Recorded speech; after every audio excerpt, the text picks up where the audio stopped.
In part 3 of the lecture, The Macrodynamics of Real Estate Market, we focus on the fundamental question, what are the macroeconomic factors impacting the price of real estate market? On the top of the list, as pointed out in point number 2, are the interest rates and inflation. Interest rate is the price of money. It is determined by supply and demand of loanable funds. Lower rates make it cheaper for potential buyers to borrow money and make purchases. It also helps current homeowners to refinance their home and save money.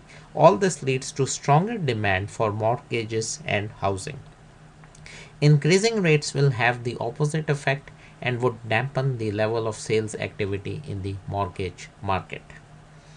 Real interest rates equal nominal rates minus inflation. Rising level of inflation will lower the real interest rates and declining levels will inflate real rates. However, great supply of money and rising oil prices on the supply side feed into inflation and ultimately inflates the asset real estate prices. Point number 3, economic growth and employment level. Economic growth is measured by growth in the real GDP. Slowdown in economic growth, both global and regional, raises fears of deflation or declining prices, which does not bode well with overall economic stability.